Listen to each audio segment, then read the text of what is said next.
former president of Nigerian Bar Association, Dr. Olisa Agbakoba, shared his insight into how he believes Nigeria's struggling economy can transform into a 500 trillion budget by 2027. In a policy report Agbakoba released last week, Wednesday, titled Governance and Economic Analysis and Focus 2025, it details strategies that the Nigerian government can adopt to transform the nation's economy from a one-resource-dependent one to a production-oriented one. He said that by restructuring governance architecture and implementing strategic interventions across multiple sectors like oil, digital, transport, mining, Nigeria can pay off its mounting debt and enhance revenue generation. So joining us now on the morning show is Dr. Olisa Agbakoba, a senior advocate of Nigeria and a former president of the Nigerian Bar Association. Good to see you again, sir, and happy Holy Week. Let's go straight to it. I mean, I get the slant of this idea you have. Pretty much reminds me of John Maynard Keynes. Pump a lot of money into the system, let us have activity. But we have seen to a large extent the drawback in a country like Nigeria, where you have a great level of corruption. I get your very John Maynard Keynes kind of theory. Big budget, big capital injection in a bid to restart the economy. From 54 trillion, you are saying we should go 10 times 54 trillion in 2 years. Wow. To have a 500 trillion budget. Wow. In a country where corruption will wipe up most parts, in a country where ineptitude and lack of skill will wipe us most parts, and we will have a big deficit, and we will not see the growth, excites me even more, sir. I like this excitement. Good morning and happy Holy Week. Happy Holy Week to you too. Thank you very much for your comment, and I agree entirely that it does look ironic that this sort of proposal will come, going to a budget, a national budget of 500 trillion looks absolutely ridiculous. But just a bit of context. We've had budgets or national development plans for the last, 60, 70 odd years. And I suggest to you that none of these budgets or development plans have absolutely really worked. So what I'm calling for, but before I even say that, let me say that no one can dispute that Nigeria is well-resourced. The problem is how we use it. So what I'm suggesting, in order to drive this process, is an entirely disruptive development plan. Again, I go back to what's happening in the US with the tariffs. You see what Trump did. But you see how Mark Carney brilliantly used the development plan to shake up the bonds market and push back Trump. You see what the Chinese are trying to do to decouple the international trading system. So I think Nigeria stands a very important opportunity to step out to see if it can make the suggested 500 trillion. Difficult, I would agree, but here are a number of things that must occur. You don't just get 500 trillion because I say so. There are some difficult issues that Nigeria must confront. Number one, political governance.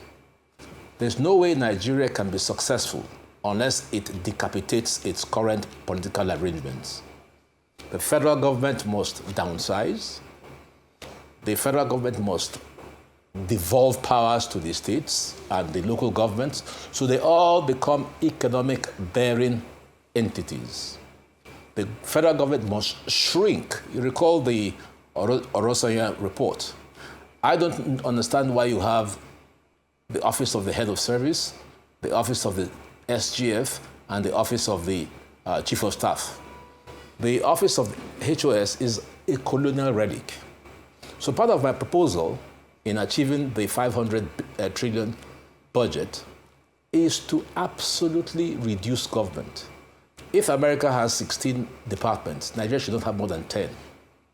So that's the first thing, because in order to create wealth, you must also shrink.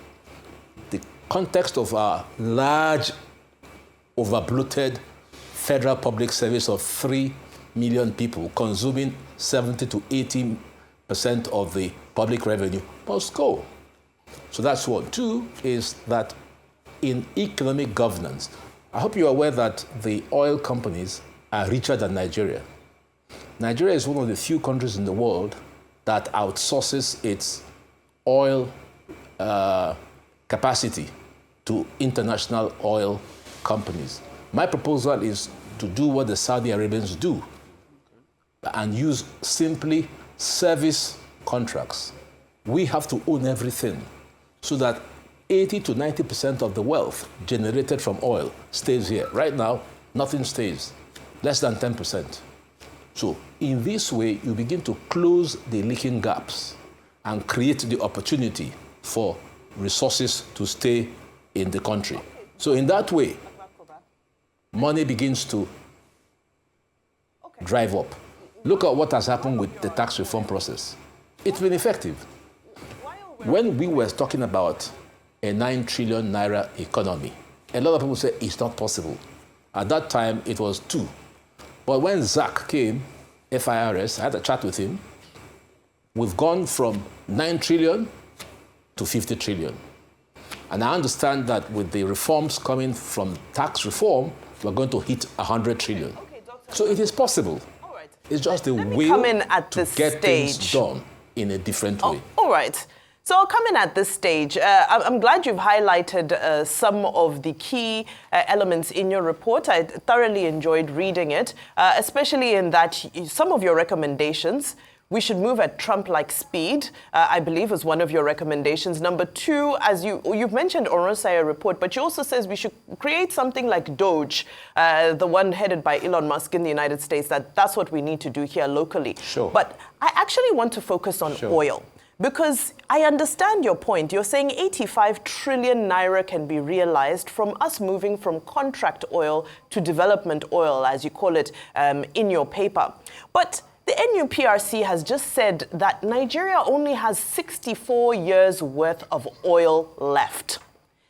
And we know that a large percentage of that is already consumed by forward sales. So is it still prudent for us to be including, to be this bullish about our projections about oil revenue, especially in the short term, when we know the framework around oil at the moment? We simply don't have the oil.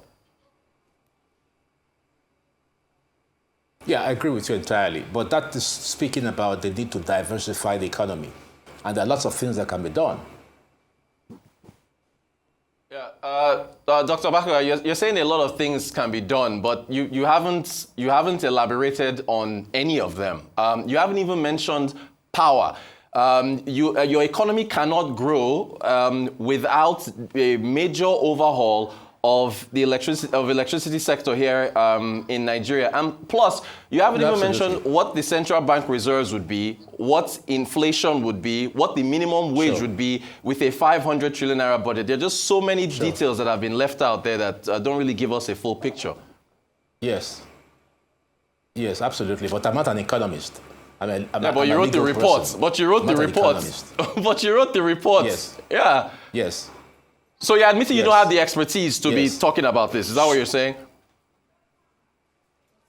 I didn't say that. I'm just saying that I've looked at the legal fundamentals, and in order for us to move forward, nobody can deny that we have the resources.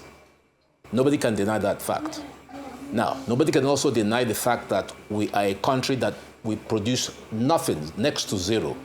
And in my report, I mentioned the need to up the productive capacity of Nigerians. In order to do that, there are certain assumptions. I'm surprised you're mentioning electricity. Of course, that will be part of the assumption that if we have to grow our economy, we have to look at the soft institutions that will support it. So where do you get the money to fix the electricity? On the issue of... Okay, where do you get the money to fix the electricity sector? We owe about 2-something trillion to the discos. I will tell you. Between now and 2027, yes. Where do you get the money from? Yes. Where's the money coming from? Where you get the money is that government should focus on policy, regulatory, and those frameworks. Government has no business being in business. Right now, government determines the price of oil. Government determines how the electricity company works. I say that government should get out of everything to do with business and allow the private sector to drive it. Okay, thank you so much. The private sector should be the drivers of the economy. Okay, thank you so much, Dr. Agbakoba. You know, the economists have a saying, ceteris paribus, all things being equal. And the good thing is this report is just an assumption. I mean, we'll look how it goes.